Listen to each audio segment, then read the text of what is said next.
കേരളത്തിലെ പൊതുസമൂഹം ഇപ്പോൾ വളരെ രസകരമായ ഒരു കാഴ്ച ചില ദിവസങ്ങളായി കണ്ടുകൊണ്ടിരിക്കുകയാണ്.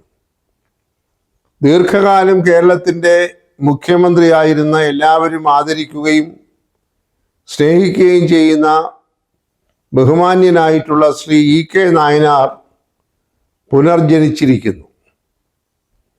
മാർക്സിസ്റ്റ് കമ്മ്യൂണിസ്റ്റ് പാർട്ടിയുടെ സംസ്ഥാന സമ്മേളനത്തോടനുബന്ധിച്ച് ഇപ്പോൾ പ്രചാരത്തിലുള്ള ഒരു വീഡിയോ ആണ് ഈ വിഷയത്തിലെ പ്രധാനപ്പെട്ട ആകർഷണ ബിന്ദു.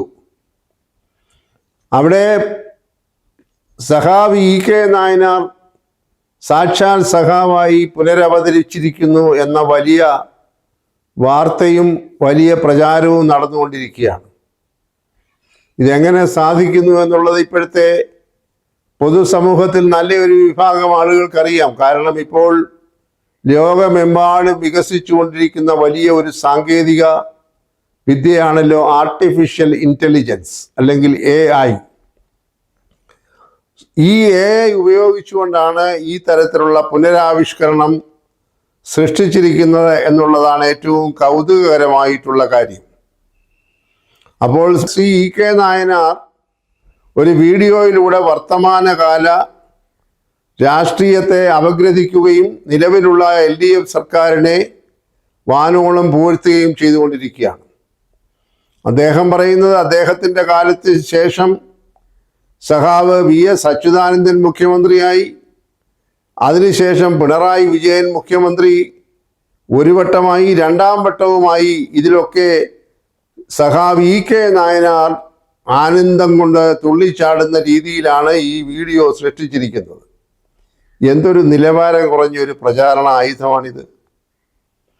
ഇത്രയും കൃത്രിമമായിട്ടുള്ള ഒരു വീഡിയോ ഈ സാക്ഷരതയുള്ള കേരളത്തിൽ എങ്ങനെ ജനം സ്വീകരിക്കുമെന്ന് ആലോചിക്കാൻ കഴിയാതെ പോയത് വളരെ കഷ്ടമാണ് എന്നാണ് ഇത് ഉണ്ടാക്കിയവരോട് പറയാനായിട്ടുള്ളത്. എന്തിനാണ് ഈ തരം കാപട്യം? എന്തിനാണ് ഈ തരം കൃത്രിമത്വം? സഖാവ് ഇ.കെ. നായനാർ 2001 മുഖ്യമന്ത്രി സ്ഥാനം ഒഴിഞ്ഞത് പോയതാണ്. അതിനുശേഷം 11 വർഷം കഴിഞ്ഞ് 2016 ശ്രീ പിണറായി വിജയൻ കേരളത്തിൽ മുഖ്യമന്ത്രിയാകുന്നത്. ഒരു വട്ടമായി, 2021 രണ്ടാം വട്ടവുമായി. ഇപ്പോൾ അത് ഏതാണ്ട് പൂർത്തീകരിക്കാൻ പോവുകയാണ്. ഈ സർക്കാരുകളെ കുറിച്ച് 2001 അധികാരമൊഴിയുകയും അതിനുശേഷം മരിച്ചു പോവുകയും ചെയ്ത ശ്രീ ഇ.കെ. നായനാർ പ്രശംസിച്ചു പറയുന്നു എന്ന രീതിയിൽ അദ്ദേഹത്തിൻ്റെ ഭാഷ അനുകരിച്ചുകൊണ്ട് കൃത്രിമമായി അദ്ദേഹത്തിൻ്റെ ചിത്രത്തെ സജീവമാക്കിക്കൊണ്ടുള്ള ഒരു വീഡിയോ മാർക്സിസ്റ്റ് കമ്മ്യൂണിസ്റ്റ് പാർട്ടി സംസ്ഥാന സമ്മേളനത്തിൻ്റെ പ്രചരണ ആയുധമായി ഉപയോഗിച്ചത് പാർട്ടിയുടെ അപജയം എത്ര വലുതാണ് എന്ന് തന്നെയാണ് ചൂണ്ടിക്കാണിക്കുന്നത്. ഇതിനകത്തെ മറ്റൊരു രസകരമായിട്ടുള്ള കൗതുകകരമായിട്ടുള്ള അംശം കൂടെ ഈ വീഡിയോയിൽ പറയാതെ പോകുന്നത് ശരിയല്ല. കാരണം ആർട്ടിഫിഷ്യൽ ഇൻ്റലിജൻസ് എന്ന് പറയുന്ന സമ്പ്രദായത്തെ നഖശികാന്തം എതിർക്കുന്ന താത്വിക ആചാര്യനാണ് ഇന്ന് മാർക്സിസ്റ്റ് കമ്മ്യൂണിസ്റ്റ് പാർട്ടിയുടെ സെക്രട്ടറി സ്ഥാനം അലങ്കരിക്കുന്ന സഖാവ് MV ഗോവിന്ദൻ. അദ്ദേഹം ഈ അടുത്ത സമയങ്ങളിലായി നിരന്തരമായി ആർട്ടിഫിഷ്യൽ ഇൻ്റലിജൻസിൻ്റെ പ്രത്യാഘാതങ്ങളെക്കുറിച്ച് അദ്ദേഹം പാർട്ടി സഖാക്കളെ ഉത്ബോധിപ്പിച്ചുകൊണ്ടിരിക്കുകയാണ്. അദ്ദേഹത്തിൻ്റെ ഏറ്റവും വലിയ പുതിയ സിദ്ധാന്തം ആർട്ടിഫിഷ്യൽ ഇൻ്റലിജൻസ് വന്നാൽ മനുഷ്യ വിഭവശേഷിയുടെ 60% നഷ്ടപ്പെടും. അതുകൊണ്ട് തൊഴിലില്ലായ്മ രൂക്ഷമായി വർദ്ധിക്കും. വലിയൊരു കണ്ടുപിടുത്തമാണ്. ശ്രീ MV ഗോവിന്ദൻ പാർട്ടിയുടെ സംസ്ഥാന സെക്രട്ടറി ആയതിനു ശേഷം അദ്ദേഹം നടത്തുന്ന താത്വികമായ അവലോകനങ്ങൾ കേൾക്കുമ്പോൾ കൂടുതൽ ആളുകളും ചിരിക്കുകയാണ് ചെയ്യുന്നത്, അല്ലാതെ അത് മനസ്സിലാക്കുകയല്ല. കാരണം മനസ്സിലാക്കാനൊന്നുമില്ല. അദ്ദേഹത്തിന് തന്നെ ഇതിനെക്കുറിച്ച് വലിയ നിശ്ചയമൊന്നുമില്ല. വൈരുദ്ധ്യാത്മക ഭൗതികവാദം, വൈരുദ്ധ്യാധിഷ്ഠിത ഭൗതികവാദം, ഡയലക്റ്റിക്കൽ മെറ്റീരിയലിസം, മാർക്സിസം തുടങ്ങിയ കാര്യങ്ങളെക്കുറിച്ചൊക്കെ അദ്ദേഹം വലിയ വലിയ സിദ്ധാന്തങ്ങൾ അല്ലെങ്കിൽ അപഗ്രഥനങ്ങളാണ് നടത്തിക്കൊണ്ടിരിക്കുന്നത്. ഇത് കേട്ടുകൊണ്ടിരിക്കുന്ന ആളുകൾക്ക് എന്താണ് മനസ്സിലാകുന്നതെന്നുള്ളത് അദ്ദേഹത്തിന് തന്നെ അറിയില്ല. ഞാൻ മനസ്സിലാക്കുന്നത് ഒരു സ്കൂൾ തലത്തിലുള്ള കായിക അധ്യാപകനായിരുന്നു എന്നാണ്. അതുകൊണ്ടാണ് അദ്ദേഹത്തെ മാധ്യമങ്ങൾ ഉൾപ്പെടെ ഗോവിന്ദൻ മാസ്റ്റർ എന്ന് വിളിക്കുന്നത്. മാർക്സിസ്റ്റ് കമ്മ്യൂണിസ്റ്റ് പാർട്ടിയിൽ ഇതുപോലെ മാസ്റ്റർമാരും ടീച്ചർമാരും ഒക്കെ സുലഭമാണ്. നമ്മളെ K Shailaja teacher, Shrimati PK Shrimati teacher, അതുപോലെ ഈ ഗോവിന്ദൻ മാസ്റ്റർ, അങ്ങനെ ബാലൻ മാസ്റ്റർ, ഇങ്ങനെയൊക്കെ ഒരുപാട് മാസ്റ്റർമാരും ടീച്ചർമാരും ഉള്ള ഒരു സംഘടനയാണ്, ഒരു പാർട്ടിയാണ് മാർക്സിസ്റ്റ് കമ്മ്യൂണിസ്റ്റ് പാർട്ടി. അതിലെ ഇപ്പോൾ താക്കോൽ സ്ഥാനത്തിരിക്കുന്ന ശ്രീ MV ഗോവിന്ദൻ, അദ്ദേഹത്തിൻ്റെ പല പ്രഖ്യാപനങ്ങളും കേട്ട ആളുകൾ ചിരിച്ച് തലതല്ലിയിട്ടുണ്ട്. അദ്ദേഹത്തിൻ്റെ ഈ അതിവേഗ റെയിൽപാത സ്ഥാപിക്കുന്നതിനെ സംബന്ധിച്ച് അദ്ദേഹം നടത്തിയ അപ്പക്കച്ചവടം, എറണാകുളത്തു നിന്ന് ചുടുന്ന അപ്പം കാസർഗോഡ് കൊണ്ടുപോയി വിറ്റിട്ട് അന്ന് തന്നെ ആ വിറ്റ് തിരിച്ചു വരാൻ കഴിയുന്ന രീതിയിൽ ഓടുന്ന ട്രെയിനുകളാണ് അതിവേഗ റെയിൽ എന്നൊക്കെ അദ്ദേഹം നടത്തിയ പ്രസംഗങ്ങൾ ഇപ്പോൾ കുറഞ്ഞ പക്ഷം ഏഷ്യൻ ബുക്ക് ഓഫ് റെക്കോർഡ്സിലെങ്കിലും രേഖപ്പെടുത്തിയിട്ടുണ്ടാകും എന്ന് വേണം കരുതാൻ. ഈ തരത്തിൽ പൊള്ളയായിട്ടുള്ള അർത്ഥശൂന്യമായിട്ടുള്ള വ്യാഖ്യാനങ്ങൾ നടത്താനുള്ള ചർമ്മശക്തി മാർക്സിസ്റ്റ് പാർട്ടിയിലെ നേതാക്കന്മാർക്ക് വളരെ പേർക്ക് ഇപ്പോൾ ഉണ്ട് എന്നാണ് പറയേണ്ടത്. മറ്റൊരു വലിയ ബൗദ്ധിക വ്യാഖ്യാതാവും തത്വചിന്തകനും ഒരു വലിയ പ്രഭാഷകനുമാണ് ഇപ്പോൾ മാർക്സിസ്റ്റ് പാർട്ടിയിലുള്ള ശ്രീ മുൻ മന്ത്രിയായ ശ്രീ AK ബാലൻ. അദ്ദേഹം ഇതുപോലെയൊക്കെയുള്ള ചില പ്രഖ്യാപനങ്ങൾ നടത്തിയിട്ടുണ്ട്. അതെല്ലാവരും ഇപ്പോഴും ആസ്വദിച്ചുകൊണ്ടിരിക്കുകയാണ്. 48 മണിക്കൂറിന് മുമ്പ് അദ്ദേഹം വിശ്വപൗരനായിട്ടുള്ള ശ്രീ ശശി തരൂരിനെ വിശേഷിപ്പിച്ചത് ലോകത്തെ ഏറ്റവും അറിയപ്പെടുന്ന ഒരു വിപ്ലവകാരിയാണ് ഡോക്ടർ ശശി തരൂർ എന്നാണ്. ഇന്ന് വരെ തരൂര് പോലും സ്വപ്നം കണ്ടിട്ടില്ലാത്ത ഒരു വിശേഷണമാണ് അദ്ദേഹത്തിന് കിട്ടിയിരിക്കുന്നത്.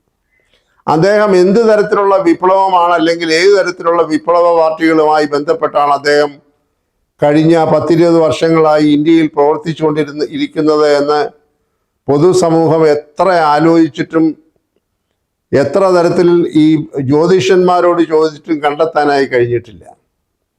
അപ്പോൾ ഇവിടെ ഈ AI ഉപയോഗിച്ചുകൊണ്ട് ശ്രീമാൻ EK നായനാരെ പുനർജീവിപ്പിക്കുമ്പോൾ മറ്റൊരു കാര്യം കൂടെ കാണണം. ഇത്തരം പരിഷ്കാരങ്ങളെ, സാങ്കേതിക വിസ്ഫോടനങ്ങളെ എക്കാലവും എതിർത്ത ഒരു പാർട്ടിയാണ് മാർക്സിസ്റ്റ് കമ്മ്യൂണിസ്റ്റ് പാർട്ടി എന്നുള്ള ഒരു യാഥാർത്ഥ്യം നമുക്കറിയാമല്ലോ. ഇവിടെ കമ്പ്യൂട്ടർ കൊണ്ടുവന്നപ്പോൾ തല്ലി തകർത്ത ഒരു രാഷ്ട്രീയ പാർട്ടിയാണ് മാർക്സിസ്റ്റ് കമ്മ്യൂണിസ്റ്റ് പാർട്ടി. അതുപോലെ തന്നെ ഇവിടെ ട്രാക്ടർ കൃഷിയിടങ്ങളിൽ ഇറക്കിയപ്പോൾ അത് ചവിട്ടിപ്പൊളിച്ചില്ലാതെയാക്കിയതാണ് മാർക്സിസ്റ്റ് കമ്മ്യൂണിസ്റ്റ് പാർട്ടിയുടെ ഗതകാല ചരിത്രം. എന്താണ് അവരുടെ വാദം?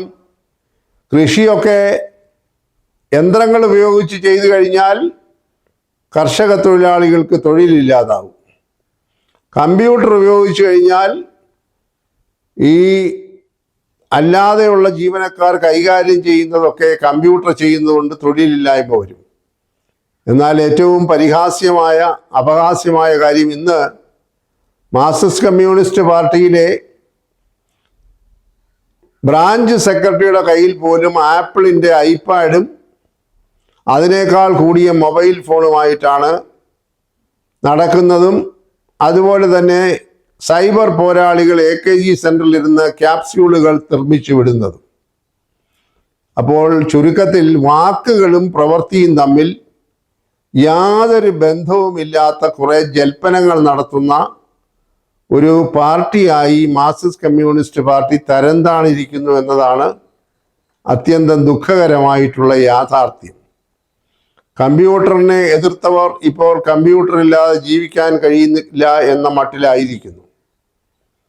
അപ്പോൾ ഛർദ്ദിച്ചത് ഭക്ഷിക്കുക എന്ന ഒരു പഴഞ്ചൊല്ല് പറയുന്നത് പോലെ പറഞ്ഞതൊക്കെ ഒരു ഉളുപ്പമില്ലാതെ തന്നെ വിസ്മരിക്കുകയും അത് തന്നെ വിരുദ്ധമായി പ്രവർത്തിച്ചതിന് ശേഷം നടപ്പാക്കുകയും ചെയ്യുന്ന വൈരുദ്ധ്യാത്മക ഭൗതികവാദമാണ് ഇപ്പോൾ മാർക്സിസ്റ്റ് കമ്മ്യൂണിസ്റ്റ് പാർട്ടി കേരളത്തിൽ നടപ്പാക്കിക്കൊണ്ടിരിക്കുന്നത്. അതിൻ്റെ ഏറ്റവും ഒടുവിലത്തെ ഒരു ഉദാഹരണം കൂടെ പറയാതിരിക്കാൻ നിവർത്തിയില്ല. ഇതാ കേരളത്തിലെ 2ാം പിണറായി സർക്കാർ ചരിത്ര പ്രസിദ്ധമായ ഒരു നിയമം പാസാക്കാൻ പോകുന്നു. സ്വകാര്യ സർവകലാശാലകൾ കേരളത്തിൽ അനുവദിക്കുന്നു. സ്വകാര്യ സർവകലാശാലകളും വിദേശ സർവകലാശാലകളും സ്ഥാപിക്കുന്നതിനെക്കുറിച്ച് പഠിച്ച് അതിനെക്കുറിച്ച് ആലോചിക്കുന്നതിന് വേണ്ടി ബഹുമാനപ്പെട്ട ഉമ്മൻചാണ്ടി മുഖ്യമന്ത്രി ആയിരുന്നപ്പോൾ അന്നത്തെ ഉന്നത വിദ്യാഭ്യാസ കൗൺസിലിൻ്റെ വൈസ് ചെയർമാനായിരുന്ന, ലോകമറിയുന്ന, ഇന്ത്യ അറിയുന്ന ഒരു നയതന്ത്രജ്ഞനായ ശ്രീ TP ശ്രീനിവാസന് SFI സഖാക്കളിൽ നിന്നുണ്ടായ അനുഭവം നാം ഇപ്പോൾ മാധ്യമങ്ങളിലൂടെ കണ്ടുകൊണ്ടിരിക്കുകയാണ്. കരണത്തടിച്ചാണ് ഒരു SFI പ്രവർത്തകൻ അദ്ദേഹത്തെ നിലംപരിചാക്കിയത്. ഇവിടെ സർവകലാശാലകൾ സ്വകാര്യ മേഖലയിൽ വന്നാൽ കുത്തക മുതലാളിമാർ മുഴുവൻ വിദ്യാഭ്യാസ മേഖല കൈയടക്കുമെന്ന് പറഞ്ഞ അതേ നാവ് കൊണ്ടിപ്പോൾ സ്വകാര്യ സർവകലാശാലകളെ സ്വാഗതം ചെയ്ത് നിയമം ഉണ്ടാക്കാൻ പോകുന്നത്. എന്തൊരു വൈരുദ്ധ്യാത്മകത്വമാണ് ഈ കാര്യത്തിലുള്ളത്. ഈ തരത്തിൽ നേരത്തെ സൂചിപ്പിച്ചതുപോലെയുള്ള തൊലിക്കട്ടി അപാരമാണ്. ഇതുപോലെ നിറം മാറാൻ, ഒരുപക്ഷെ ഓന്തിനെ പോലും തോൽപ്പിക്കത്തക്ക രീതിയിൽ നിറം മാറാൻ പ്രാഗൽഭ്യമുള്ള ഒരു പാർട്ടിയായി CPM മാറിയിരിക്കുന്നു എന്നതിൻ്റെ ഉദാഹരണങ്ങളാണ് ഇവിടെ നിരത്തി വയ്ക്കാനായി ശ്രമിച്ചത്. ഇത് തികഞ്ഞ അവസരവാദപരമായ നിലപാടാണ്. യാതൊരു ധാർമ്മികതയും അതുപോലെ തന്നെ ഒരു ഉത്തരവാദിത്വവും ഒരിടത്തും കാണാൻ കഴിയുന്നില്ല. ഒരു ഭാഗത്ത് സൈദ്ധാന്തികമായി ഇവയൊക്കെ എതിർക്കുകയും AI കുറിച്ചൊക്കെ പറഞ്ഞ് തൊഴിലില്ലായ്മ ഉണ്ടാക്കുമെന്നൊക്കെ പറയുന്ന പാർട്ടിയിലെ സഖാക്കൾ തന്നെയാണ്, കുട്ടി സഖാക്കളാണ് ഇപ്പോൾ മരിച്ചുപോയ ശ്രീ EK നായനാരെ പുനർജീവിപ്പിച്ചുകൊണ്ട് AI തന്ത്രം ഉപയോഗിച്ച് പ്രചരണത്തിനായി വീഡിയോകൾ സൃഷ്ടിച്ച് പുറത്തിറക്കിക്കൊണ്ടിരിക്കുന്നത്. ഇതിനൊക്കെ ഇവർ മറുപടി പറയണം, നേതാക്കന്മാർ മറുപടി പറയണം. സ്വകാര്യ സർവകലാശാലകൾ ഈ രാജ്യത്തിന് ആപത്താണ് എന്ന് പറഞ്ഞവർ ഇപ്പോൾ അതുമായി മുന്നോട്ട് വരുന്നു. അതിന് സമാധാനം പറയണം. ട്രാക്ടറിനെയും കമ്പ്യൂട്ടറിനെയും തല്ലി തകർത്ത ആളുകൾ അതില്ലാതെ ജീവിക്കാൻ കഴിയുകയില്ല എന്ന തിരിച്ചറിവുണ്ടായെങ്കിൽ അവരുടെ മുൻ ചെയ്തികളെക്കുറിച്ച് അവർ പശ്ചാത്തപിക്കണം. അതുപോലെ തന്നെയാണ് ഇപ്പോൾ AI കുറിച്ചും ഈ പറയുന്ന പാർട്ടി സെക്രട്ടറി നടത്തുന്ന പ്രസ്താവനകൾ. ഒന്നുകിൽ അദ്ദേഹം ഇത് സ്വയം നിർത്തണം, അതല്ല എന്നുണ്ടെങ്കിൽ അതുപയോഗിച്ച് ഇതുപോലെയുള്ള പുനരാവിഷ്കാരം ഒരു കാരണവശാലും ഞങ്ങൾ സ്വീകരിക്കുകയില്ല, ഞങ്ങളുടെ നയമല്ല എന്ന് പരസ്യമായി പ്രഖ്യാപിക്കണം. അതല്ലാതെ ഈ തരത്തിൽ അവസരവാദപരമായ ഒരു തരം നിലപാടും വാക്കും പ്രവൃത്തിയും തമ്മിലുള്ള ബന്ധമില്ലായ്മയും ആളുകൾ പുച്ഛിച്ചു തള്ളും എന്ന കാര്യത്തിൽ യാതൊരു സംശയവുമില്ല. ഇവിടുത്തെ എല്ലാ തരത്തിലുള്ള പ്രവർത്തനങ്ങളും അതിൻ്റെ ഉദാത്തമായ ഉദാഹരണങ്ങളാണ്. കുറേ വ്യാജമായ കണക്കുകൾ ഉദ്ധരിച്ചുകൊണ്ട് ഇവിടെയെല്ലാം കണ്ണല്ലാത്തതെല്ലാം പൊന്നാക്കി എന്നുള്ള വീരവാദവുമായി ഇപ്പോൾ രംഗത്ത് വന്നിരിക്കുകയാണ്. കേരളം വ്യാവസായികമായി 1-ാം സ്ഥാനത്തെത്തിയിരിക്കുന്നു. മുമ്പേ നേരത്തെ ഇവിടെ ഇപ്പോൾ സൂചിപ്പിച്ചതുപോലെ വിദ്യാഭ്യാസ മേഖലയിൽ 1-ാം സ്ഥാനം, സ്റ്റാർട്ടപ്പുകൾ സ്വയം, അതുപോലെ തന്നെ മറ്റ് സ്ഥാപനങ്ങൾ, ചെറുകിട നാമമാത്ര ഇടത്തരം വ്യവസായങ്ങളെല്ലാം 1-ാം സ്ഥാനത്തായിരിക്കുന്നു. 2 മിനിറ്റ് കൊണ്ട് കേരളത്തിൽ വന്നാൽ ഏത് വ്യവസായം തുടങ്ങാമെന്നൊക്കെ പറയുന്നത് കേട്ടാൽ ആളുകൾ ചിരിച്ച് തലതെല്ലുകയല്ലാതെ മറ്റൊരു നിവൃത്തിയുമില്ല. വാക്കും പ്രവൃത്തിയും തമ്മിൽ യാതൊരു ബന്ധവുമില്ലാത്ത രാഷ്ട്രീയ സദാചാരവും രാഷ്ട്രീയ ധാർമ്മികതയും സത്യസന്ധതയും ഇല്ലാത്ത ഒരു പ്രസ്ഥാനമായി അനുദിനം മാർക്സിസ്റ്റ് കമ്മ്യൂണിസ്റ്റ് പാർട്ടി അപജയത്തിലേക്ക് കൂപ്പുകുത്തുന്നു എന്ന ഒരു കാഴ്ചയാണ് നമ്മൾ കണ്ടുകൊണ്ടിരിക്കുന്നത്.